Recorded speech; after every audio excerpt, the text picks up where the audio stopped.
of the great accomplishments with reflight that we've had so far. Exactly. One of the examples that we love to talk about is the Dragon capsule, like the one located behind Shiva and I here on the mezzanine. Originally, it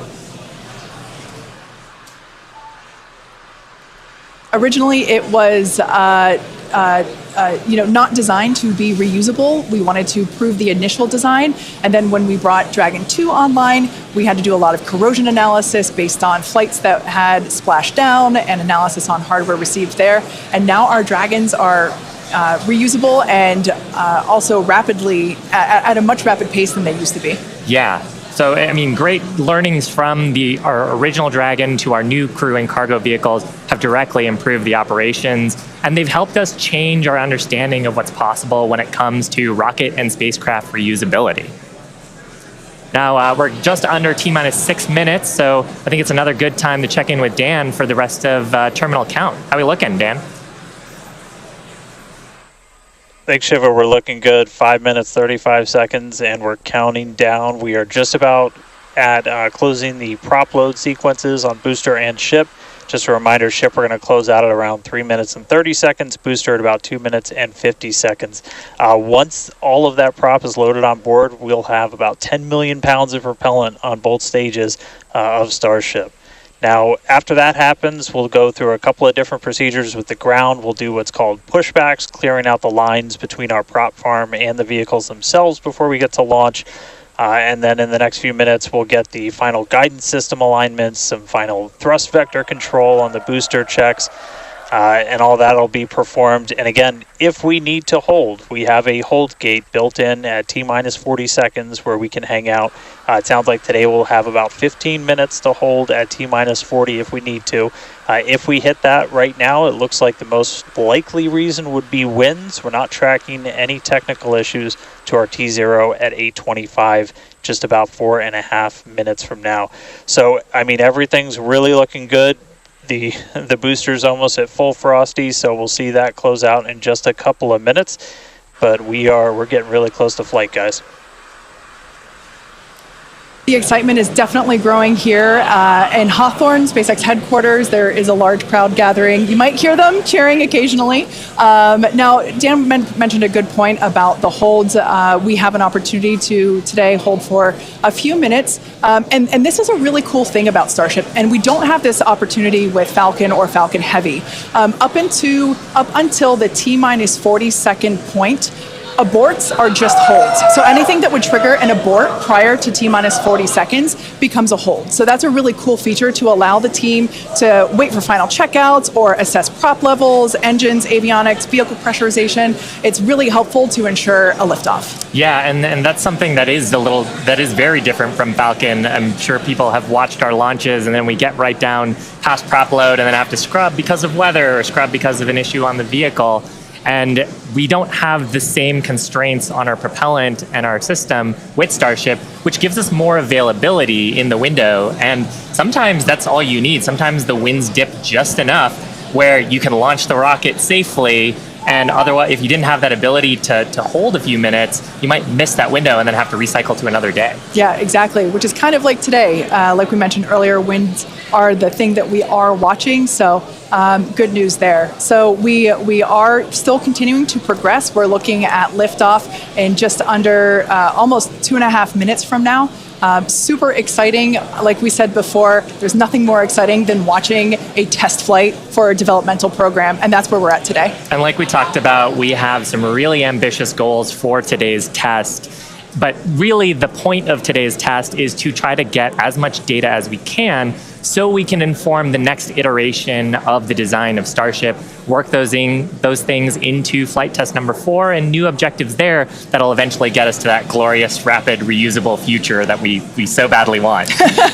Yeah, for flight 1, we wanted to clear the pad, and we did. For flight 2, we wanted to get through hot staging separation, and we did. So today, we want to get even further than that and collect as much data as we possibly can. So with all that being said, we're going to check back in with Dan to take us through the final 2 minutes of terminal count. All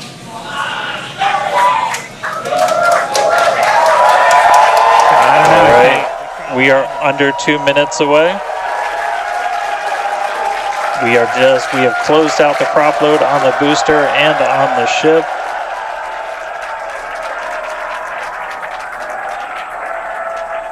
And we're starting to hear some good news that it looks like winds are not going to hold us up, so there's a good chance we blow right through that 40-second hold. So we're about 1 minute and 20 seconds away. Just walking you through one last time, we're going to see the engines ignite about 4 seconds before we hit our T0. They're going to ignite in 3 different banks. You'll get 13 of the inners, 15 of the outers, and then the last 5 ignite just 2 minutes before T0. And then after that, the quick disconnect will retract. The engines will start to throttle up, and then we'll see liftoff about 1.5 seconds after T0. So we're under 1 minute away. Don't be shocked if we hold at 40 seconds before, but it sounds like the winds are cooperating today. And we'll be able to move right past that, not tracking any other technical issues that could hold us. Proceeding past our QD vent gate.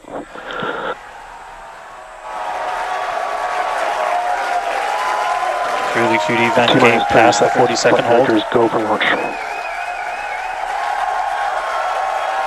Flight Director Ty Huntington telling the team we are go for launch. So 20 seconds to go. Let's listen in. T-minus 10, 9, 8, 7, 6, 5, 4, 3, 2, 1.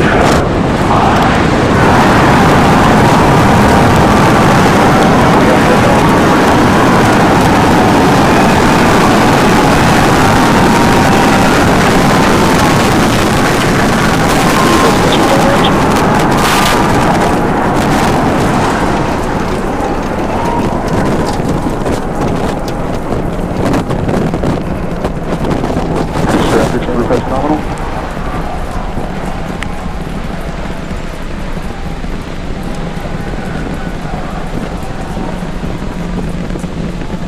30 seconds into flight, we are feeling the rumble. We are seeing 33 out of 33 Raptor engines ignited on the Super Heavy booster.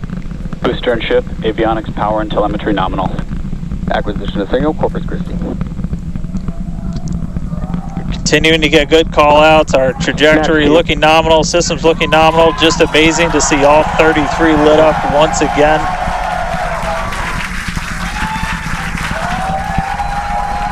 At this point, we've already passed through max Q, that maximum dynamic pressure, and passing supersonic, so we're now moving faster than the speed of sound, getting those onboard views from the ship cameras.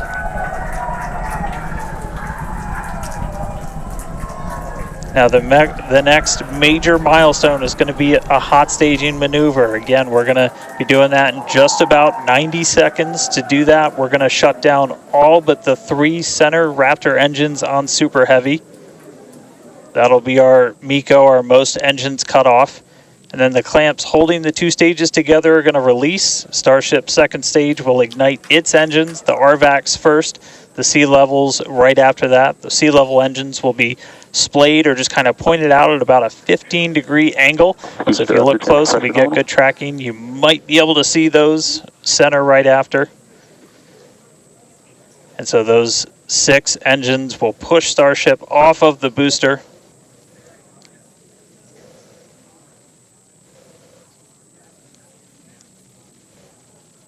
All right, counting down now. We're going to be coming up right at around the 3-minute mark on that hot staging maneuver. Again, we'll see the booster engines start to shut down. You'll see all but 3 lights go out in the middle. And then we'll see the engines ignite on ship, pushing it away. And that will start carrying the ship into space. Booster will start to do its flip and then move into the boost back burn, setting it up for eventual splashdown in the Gulf of Mexico. Stage separation.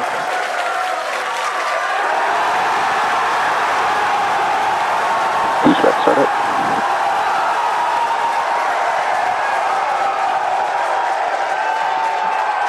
Hot staging confirmed.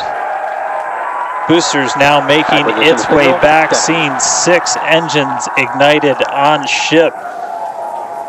Kate, we got a Starship on its way to space and a booster on the way back to the Gulf. Oh man, I need a moment to pick my jaw up from the floor because these views are just stunning. These are live views from Starship. First stage is currently performing the Ship boost. avionics, power and telemetry nominal.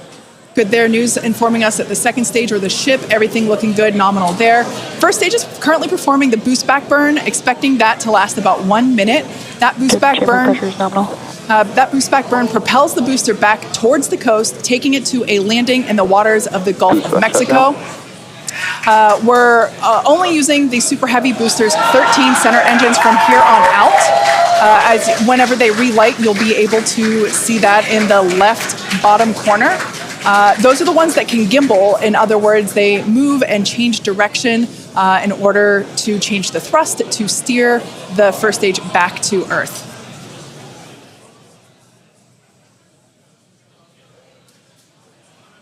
Wow, these are just incredible views coming to us.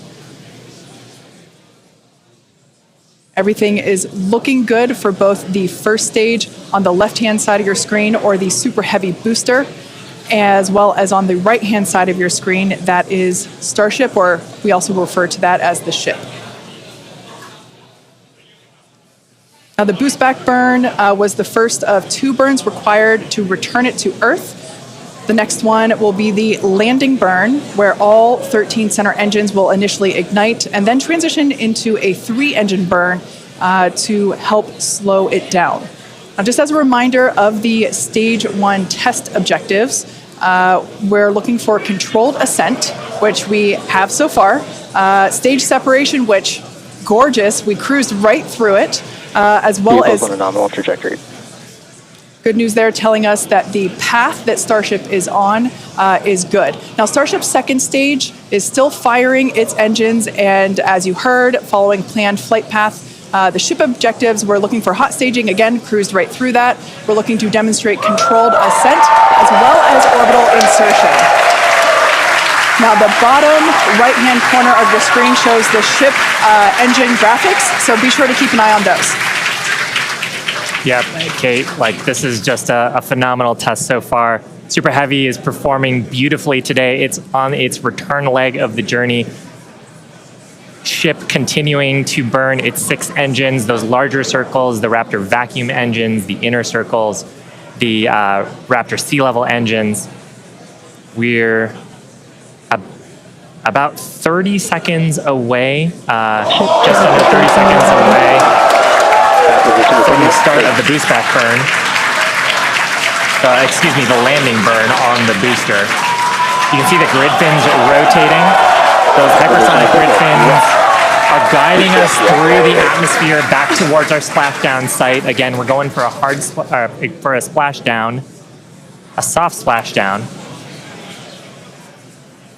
So for landing burn, we're going to expect to see the 13 center engines light, rapidly bring down the booster's velocity, and then just the 3 in the center for splashdown.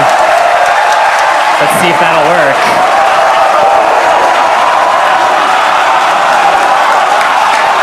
We're getting a few engines.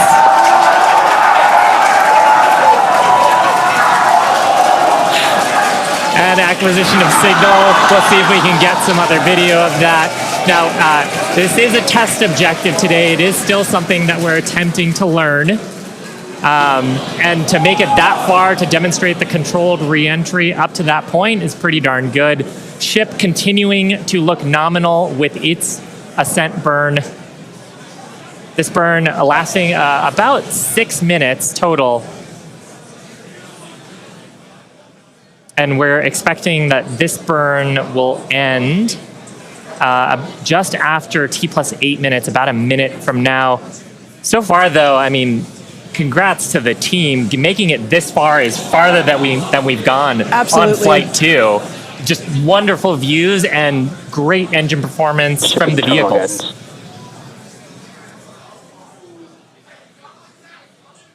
So far, we've hit controlled ascent. We're in the middle of that right now. We demonstrated the hot staging. Kate, as you said, cruised through that. We demonstrated controlled entry of the booster. Just dropped a little short of the engine relight, but hey, that's something we can learn for the next one. Yeah. Now that view that we just had moments ago was a live shot of Star Command. There you see it again. This is our mission control center at Starbase, where vehicle operators are standing by. Now the next milestone coming up is in less than a minute. At that point, ship will, or I'm sorry, actually it already has. Starship engine cut off. There we go.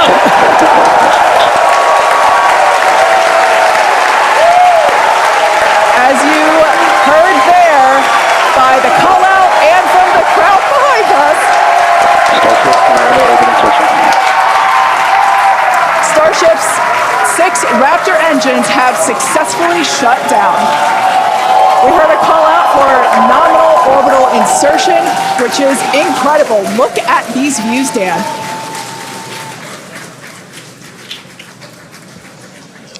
I'm just completely blown away right now.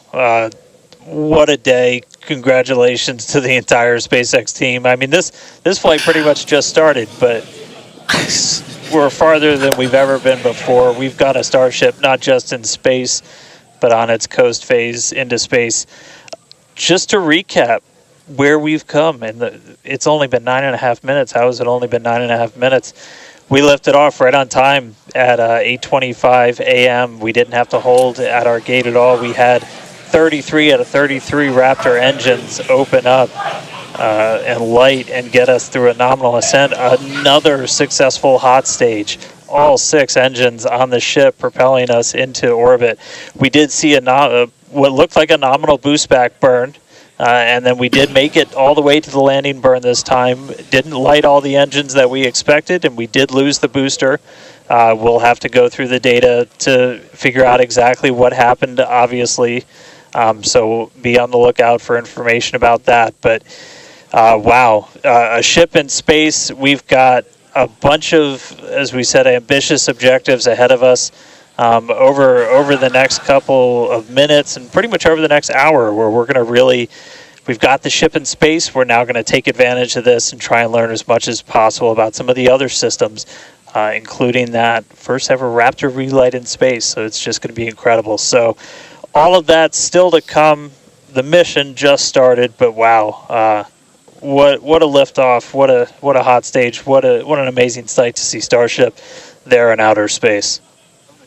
I can't believe we're seeing it in space. This is awesome. Wonderful. Now, we are going to be coasting for the next about 30 minutes or so. We'll be back around the T plus 40 minute mark. And that'll be Starship continuing to coast, hit those ambitious test objectives, and then continue on to re-entry.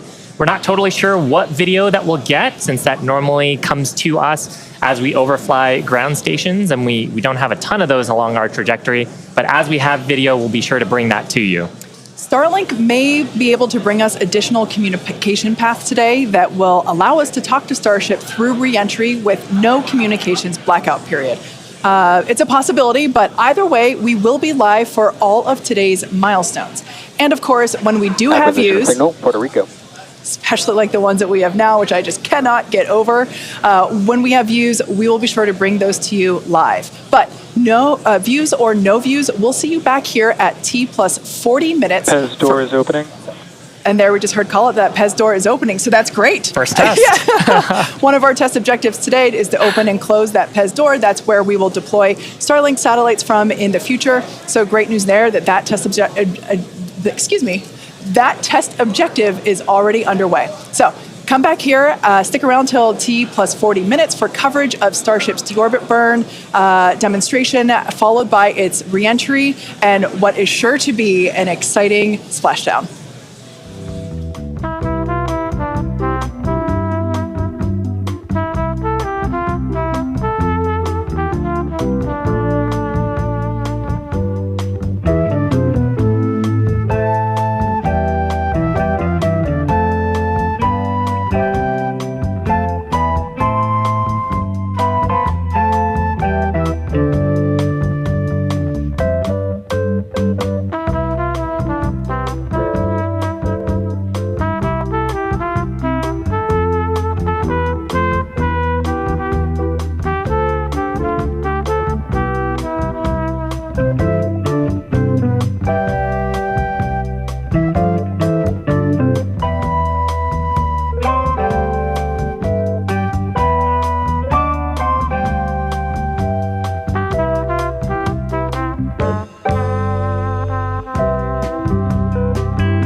Expected loss of signal, Cape Canaveral.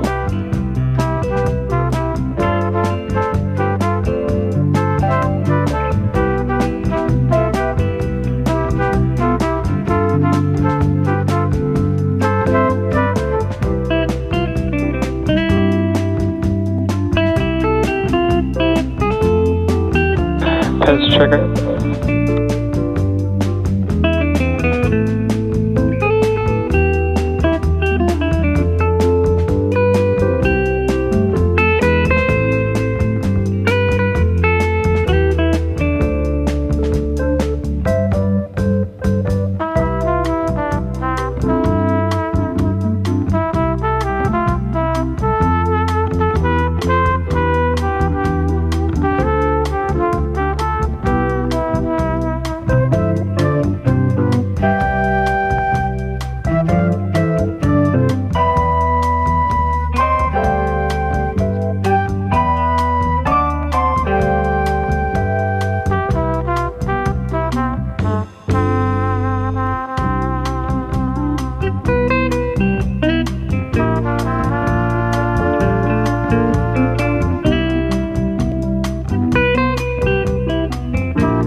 Expected loss of signal, Puerto Rico.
Acquisition of signal, Idris.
Starship's flight computer is in propellant transfer demo.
Starship flight computer is in the propellant transfer complete state.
Pez, checkout's complete. Doors closing.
Control has started.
Acquisition of signal, hard bit stock.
Welcome back to live coverage of our third Starship flight test, which lifted off from Starbase, Texas at 8:25 a.m. Central Time.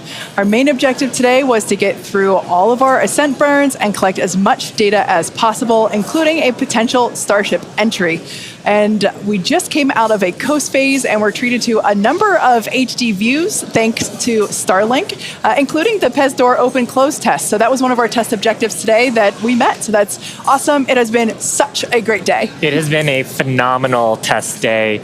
Just to see booster lifting Starship to ascent, ship completing its ascent. Just a wonderful day. Kind of to recap the objectives a little bit. Booster completed its ascent, ignited its 33 Raptor engines. We demonstrated a successful hot staging for the second time. Booster completed the boost back burn, didn't quite accomplish the landing burn, and then had a hard splashdown in the Gulf. Meanwhile, ship completely successful after the hot staging. We had a good 6-engine burn of the Raptor vacuum engines and sea level engines. And then we've commanded a number of demonstrations, including the Starlink satellite deploy demo, so the payload door, as well as a prop transfer demonstration. We do still need to do some data review on those, so as we get that data back, we'll be sure to update you on social for how those tests went. We are coming up on our next major milestones, which is an in-space relight of our Raptor engine for the first time, followed by re-entry and then landing in the Indian Ocean. Incredible. Yeah, that's right, guys. We should be just about 40 seconds away, 40 or 50 seconds away, if we do this relight demo. Do want to stress this is not a deorbit burn. In fact, it's actually going to function a little bit opposite of a deorbit burn. We're going to be raising our perigee with this burn, or the lowest point of our orbit. This is just to demonstrate that we can relight a Raptor engine on ship while it's gone through a coast, while it's in outer space, while it's in microgravity. All of the different complexities that come with lighting this engine again after it's already done an ascent burn, but you're now coasting through space. This is going to be really important anytime we want to do in-space maneuvers in the future, like eventual deorbit burns. Any of our translunar injections that'll have Raptor engines firing back up. We may not do it. There is all of the guidance is loaded into Starship's computer itself, so if it doesn't see the values that it needs to, we could just skip the burn. So we are waiting to find out if that's going to happen or not. If it doesn't, as we said in the beginning, we're on a pretty steep trajectory that we are coming home no matter what, regardless of doing a burn. This was done just so we can really, we're in a trajectory that's really not super susceptible to delta V changes in velocity. If we were to do a burn, we've got a pretty concise footprint in the Indian Ocean that we're going to be targeting for splashdown today. It does sound like we are skipping past the on-orbit relight demo this time. Again, we'll confirm all of this through our post-flight data review, but it did sound like we did pass through that burn. So now that's going to start setting us up for re-entry. Yeah, that's exactly right. So coming up next around T plus 49 minutes is Starship re-entry.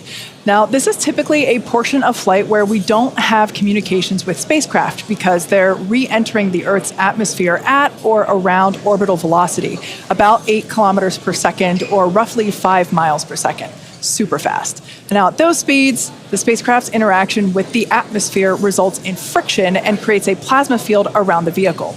That blanket of plasma distorts communication frequencies, so we're basically left with a brief communications blackout.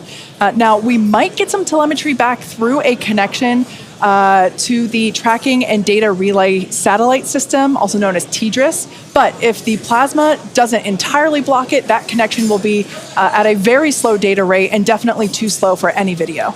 But that's why Starship and Starlink are a great partnership. Starship is so big that it will leave a wake or a hole in the plasma field as it flies through an atmosphere. You can think of a wake kind of like when you see a boat going through the ocean. It sort of leaves a trail behind it. There's some of those great views from Starlink giving us views of Starship's onboard videos. And so we're hoping that the Starlink on board will let us, just like we're seeing these videos now, see through that plasma field by maintaining a continuous communication lock with the satellites on orbit through the wake that Starship leaves behind. Now, this is only the second time that we're testing Starlink during re-entry. So even though we do have these great visuals now, don't be surprised if we manage to get some signal hiccups through. We're still learning about what that wake will actually look like in practice and whether we're able to get that live, continuous, high-speed data during re-entry. Yeah, that's right. And one of the really primary reasons we want to use Starlink is to just gather as much data as possible. It's been said the data is the payload on one of these flights, where we're putting this flight hardware in a real flight environment, trying to learn about it as much as possible. Re-entry is going to be a really critical phase of flight.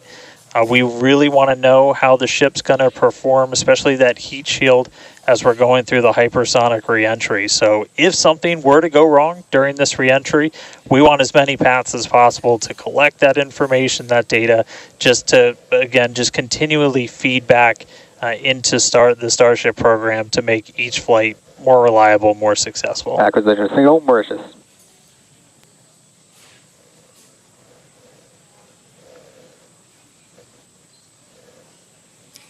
Now, if Starship manages to make it all the way through re-entry, we'll collect valuable data on Starship flying through the Earth's atmosphere at hypersonic speeds, meaning more than 5, or at this point, will be more than 5 times the speed of sound. Now we're watching these live views, HD views by the looks of it, thanks to Starlink. You can see that the flaps there on the ship might be actuating.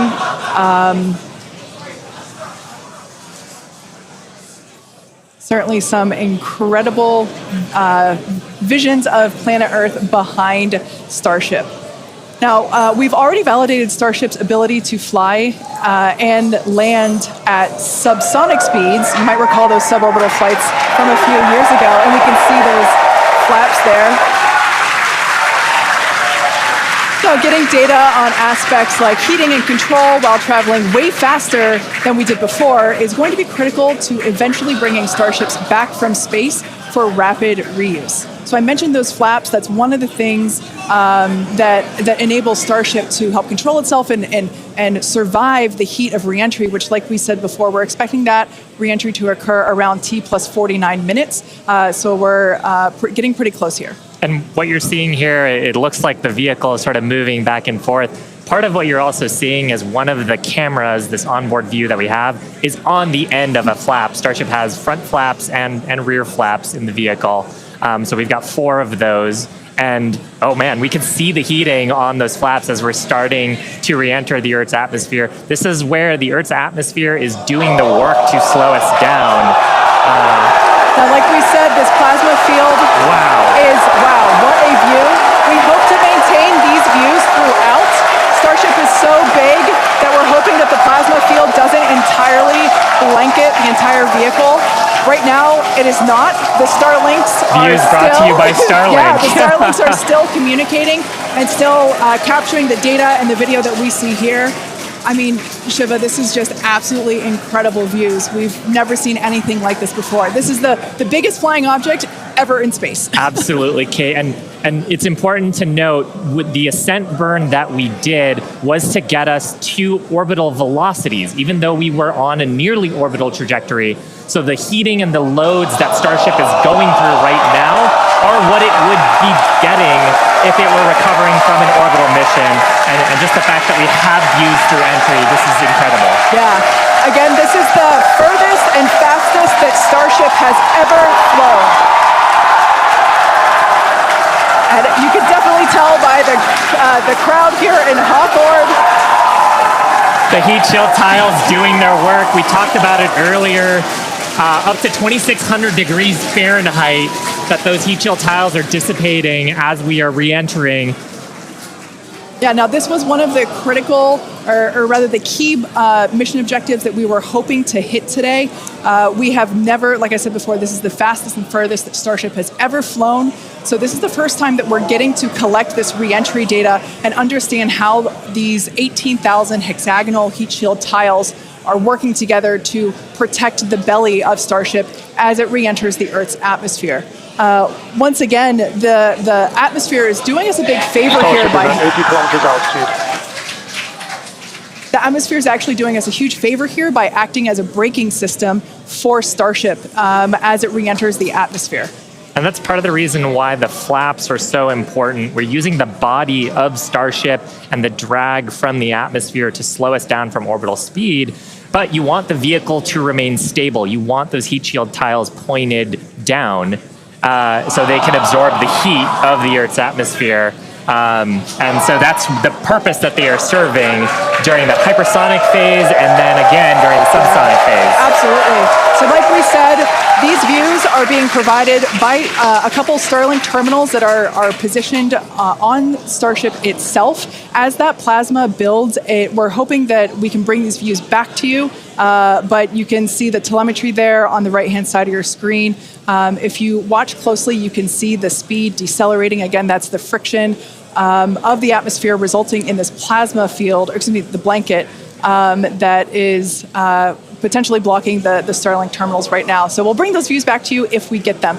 But right now, for those of you that have recently joined, Starship is currently re-entering Earth's atmosphere.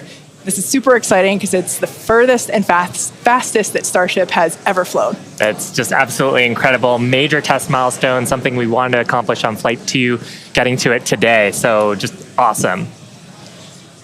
Now, we actually have some heat shields here. So these are what's doing all the work on Starship right now. There are 18,000 hexagonal heat shields like these. So this one that I have is flat, like this is what would be positioned on the flaps of Starship, whereas Shiva has something a little different.